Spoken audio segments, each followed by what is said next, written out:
आज हम पढ़ने जा रहे हैं क्लास 12th का इकोनॉमिक्स। पहला बुक है व्यष्टि अर्थशास्त्र। इसमें पहला चैप्टर परिचय है। इसमें व्यष्टि अर्थशास्त्र और समष्टि अर्थशास्त्र के बारे में पढ़ना है। तो व्यष्टि अर्थशास्त्र वह विज्ञान है जो विभिन्न उद्देश्यों और वैकल्पिक उपयोगों वाले दुर्लभ संसाधनों के संबंध में मानव व्यवहार का अध्ययन कराता है। अर्थशास्त्र का अंग्रेजी इकोनॉमिक्स है, जो ग्रीक भाषा के ओइकस और नेमन से बना है, जिसका अर्थ हाउस मैनेजमेंट अर्थात गृह प्रबंधन होता है।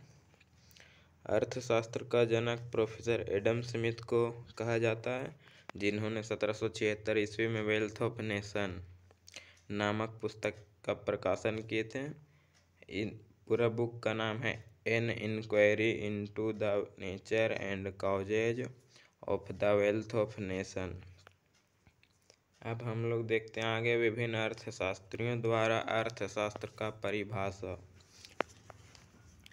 तो प्रोफेसर एडम स्मिथ ने अर्थशास्त्र को धन का विज्ञान कहा था, अर्थात धन संबंधी परिभाषा एडम स्मिथ द्वारा दिया गया। प्रोफेसर अल्फ्रेड मार्शल, इन्होंने 1890 ईस्वी में प्रिंसिपल ऑफ इकोनॉमिक्स नामक पुस्तक लिखे तथा उन्होंने कल्याण संबंधी परिभाषा दिए।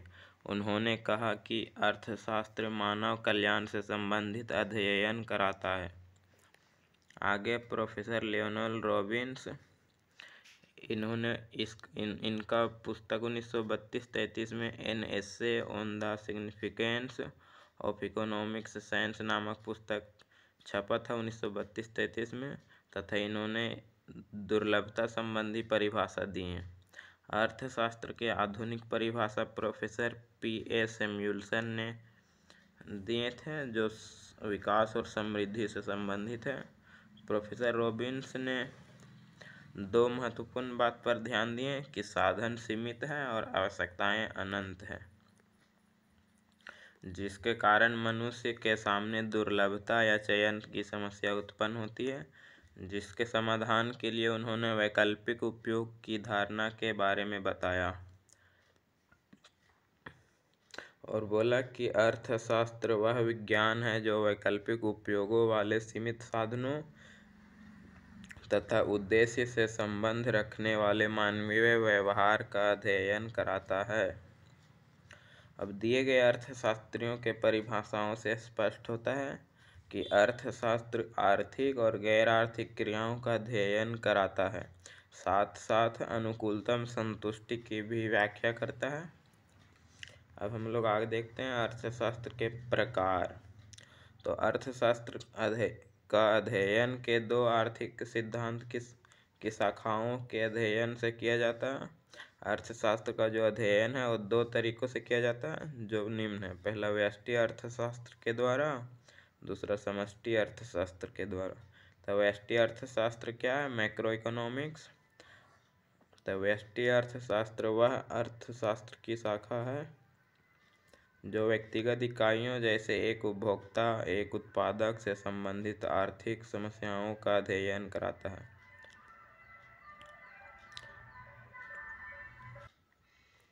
अगला है समष्टि अर्थशास्त्र। तो समष्टि अर्थशास्त्र अर्थशास्त्र की वह शाखा है जो संपूर्ण अर्थव्यवस्था के स्तर पर एक अर्थव्यवस्था से संबंधित आर्थिक तथ्यों जैसे पूर्ण समग्र उपभोग आदि का रोजगार की समस्या अध्ययन कराता है। इसमें राष्ट्रीय उत्पाद, बचत, निवेश आदि आते हैं। अगला टॉपिक है व्यष्टि अर्थशास्त्र का वृक्ष वर्गीकरण। कैसे बांटा जाता है? तो व्यष्टि अर्थशास्त्र को 3 भागों में बांटा गया: उत्पादन कीमत, साधन कीमत और कल्याणकारी अर्थशास्त्र। उत्पादन कीमत को फिर 2 भागों में बांटा गया: मांग का सिद्धांत और पूर्ति का सिद्धांत। और साधन कीमत को 4 भागों में: मजदूरी, किराया, लाभ और ब्याज। आगे देखते हैं व्यष्टि अर्थशास्त्र का महत्व क्या है। तो यदि समष्टि अर्थशास्त्र को स्थूल मैक्रो या शरीर माने तो व्यष्टि अर्थशास्त्र उस शरीर के सूक्ष्म यानी कि मैक्रो आत्मा आता है। व्यष्टि अर्थशास्त्र को माइक्रो कहा जाता है और समष्टि अर्थशास्त्र को मैक्रो। व्यष्टि अर्थशास्त्र के महत्व निम्नलिखित है। पहला है, यह अर्थव्यवस्था से संबंधित नीतियां बनाने में सहायक है जो उत्पादक कुशलता को बढ़ा देती है। दूसरा है, इसमें व्यक्तिगत इकाइयों का अध्ययन किया जाता है। यह पूंजीवादी अर्थव्यवस्था की कार्यप्रणाली का वर्णन करता है।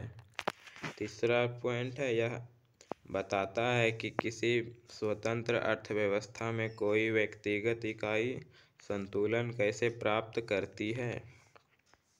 चौथा पॉइंट है, यह सरकार को कीमत नीतियों के निर्धारण में मदद करता है। पांचवा है, यह व्यवसायी अर्थशास्त्रियों को अपने व्यवसाय के लिए सही पूर्वानुमान लगाने में सहायता करता है। छठा पॉइंट है, यह संसाधनों के कुशल प्रयोग में मदद करता है। अगला टॉपिक है व्यष्टि अर्थशास्त्र और समष्टि अर्थशास्त्र में अंतर। तो व्यष्टि अर्थशास्त्र में पहला है कि व्यष्टि अर्थशास्त्र व्यक्तिगत इकाई से संबंधित आर्थिक समस्याओं का अध्ययन कराता है। व्यष्टि अर्थशास्त्र एक उत्पादक तथा एक उपभोक्ता से संबंधित है। व्यष्टि अर्थशास्त्र में समष्टि चर अस्थिर होते हैं। दूसरा है समष्टि अर्थशास्त्र। तो समष्टि अर्थशास्त्र अर्थव्यवस्था से संबंधित आर्थिक समस्याओं का अध्ययन कराता है। समष्टि अर्थशास्त्र पूरे अर्थव्यवस्था से संबंधित है, जबकि व्यष्टि अर्थशास्त्र किसी व्यक्तिगत इकाई से। समष्टि अर्थशास्त्र में व्यष्टि चर स्थिर होते हैं। आगे है आर्थिक समस्या। अर्थव्यवस्था में कौन कौन सी समस्याएं उत्पन्न होती हैं तो इसका संबंध वर्तमान साधनों के उचित बंटवारे तथा भविष्य में साधनों में वृद्धि और उनके वितरण से है। आर्थिक समस्या से अभिप्राय चयन की समस्या है। आर्थिक समस्या को मुख्यतः चयन की समस्या कहा जाता है, जो निम्न कारकों के कारण उत्पन्न होती है। आर्थिक समस्या उत्पन्न होती है 3 कारणों के कारण। पहला है संसाधन सीमित है, संसाधन सीमित होती है। और दूसरा है मानवीय इच्छाएं असीमित है। संसाधन सीमित होता है और इच्छा अनंत, इसलिए आर्थिक समस्या उत्पन्न होता है। तीसरा है संसाधनों के वैकल्पिक प्रयोग से। अगला टॉपिक है दुर्लभता। दुर्लभता किसे कहेंगे हम लोग? तो दुर्लभता का अर्थ यह है कि संसाधन अपनी मांग से कम में उपलब्ध होता है, यानी कि संसाधन जितना मांग है उससे कम उपलब्ध होता है, वह तो दुर्लभता कहलाता है। जैसे कोई वस्तु का मांग है 10 इकाई और वह उपलब्ध है 5 इकाई, तो वह दुर्लभ वस्तु कहलाएगा। जैसे पेट्रोल की मांग उसकी उपलब्धता से अधिक है, इसलिए पेट्रोल दुर्लभ वस्तु कहलाएगा। क्योंकि पेट्रोल का मांग अधिक हो रहा है और पेट्रोल कम है, बनने में से लाखों समय लगता है, लाखों वर्ष। अगला आर्थिक क्रिया। अर्थव्यवस्था में आर्थिक क्रिया किसे कहेंगे? तो इसका संबंध आवश्यकताओं की संतुष्टि के लिए सीमित साधनों के प्रयोग से है। इसके अंतर्गत उत्पादन, उपभोग, निवेश और विनिमय सम्मिलित है। आर्थिक क्रिया के अंतर्गत उत्पादन, उपभोग, निवेश और विनिमय सम्मिलित है। जहाँ उत्पादन के प्रमुख साधन होते हैं, उत्पादन के साधन होते हैं भूमि, श्रम, पूंजी और उद्यमी। क्योंकि भूमि रहेगा तब उत्पादन होगा, श्रम कोई मजदूर रहेगा तब, पूंजी में पहले कुछ पैसा लगाना पड़ेगा, और उद्यमी जो साहसी होगा वो लगेगा तब उत्पादन होगा कोई चीज़ का। तथा विनिमय के अंतर्गत वस्तु कीमत निर्धारण और साधन कीमत निर्धारण का सम्मिलित रूप से अध्ययन किया जाता है, जिसे कीमत निर्धारण की क्रिया कहते हैं। यह आर्थिक क्रिया कहलाता है। अगला अर्थव्यवस्था। तो अर्थव्यवस्था वह प्रणाली है जो विशेष क्षेत्र में व्याप्त है, जिसमें उस क्षेत्र में होने वाले विभिन्न आर्थिक क्रियाओं की प्रवृत्ति एवं स्तर प्रकट होता है। यह अर्थव्यवस्था कहलाता है। अर्थव्यवस्था से यह स्पष्ट होता है कि संबंधित क्षेत्र के लोग किस प्रकार अपनी जीविका कमाते हैं। आगे अर्थव्यवस्था की केंद्रीय समस्याएं। तो प्रमुख केंद्रीय समस्याएं, जैसे पहला है किन वस्तुओं का और सेवाओं का उत्पादन कितनी मात्रा में किया जाए, जिसे साधनों के आवंटन की समस्या कहते हैं। यानी कि कौन वस्तु का उत्पादन किया जाए और वह कितनी मात्रा में किया जाए, इसे आवंटन की समस्या भी कहा जाता है। दूसरा है उत्पादन किस प्रकार किया जाए, इसमें तकनीक का चयन करना पड़ता है, किस मजदूर श्रम प्रधान तकनीक हो या फिर इलेक्ट्रॉनिक तकनीक हो। तीसरा उत्पादन किसके लिए किया जाए, इसमें बड़े लोगों के लिए किया जाए या मजदूर के लिए किया जाए, किसानों के लिए। चौथा है राष्ट्रीय आय के वितरण, वितरण किस प्रकार किया जाए, आय का, इनकम का। अगला है आर्थिक क्षमता, लोगों के क्षमता के अनुसार क्या किया जाए। फिर अगला टॉपिक है उपभोक्ता, तो उपभोक्ता किसे कहेंगे, तो जो अपनी आवश्यकताओं की संतुष्टि के लिए वस्तुओं और सेवाओं का उपभोग करता है वह उपभोक्ता कहलाता है।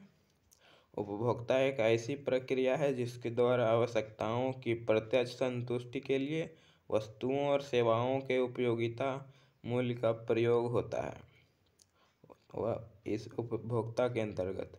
अगला है उत्पादक, तो उत्पादक किसे कहेंगे, तो जो आय अर्जित करने के लिए वस्तुओं और सेवाओं का उत्पादन करता है वह उत्पादक कहलाएगा। आगे है उत्पाद, तो उत्पाद क्या है, तो वह प्रक्रिया है जिसके द्वारा कच्चे माल को उपयोगी वस्तुओं में परिवर्तित किया जाता है, उत्पाद कहलाता है। फिर अगला है वितरण, तो ऐसे आर्थिक सिद्धांत जिसके आधार पर उत्पादन के कारकों के मालिकों के बीच आय का बंटवारा करना वितरण कहलाता है। जैसे कोई मालिक है वो श्रम को पैसा देगा, सभी को अलग अलग तरह से बांटेगा। फिर अगला उपयोगिता, तो वह विशेषता जो मानव की इच्छाओं को किसी वस्तु या सेवाओं के उपभोग के दौरान या बाद में संतुष्टि प्रदान करता है वह उपयोगिता कहलाता है। जैसे कोई वस्तु का उपभोग करने से जो संतुष्टि मिलती है या इच्छा संतुष्ट होता है वह उपयोगिता कहलाता है।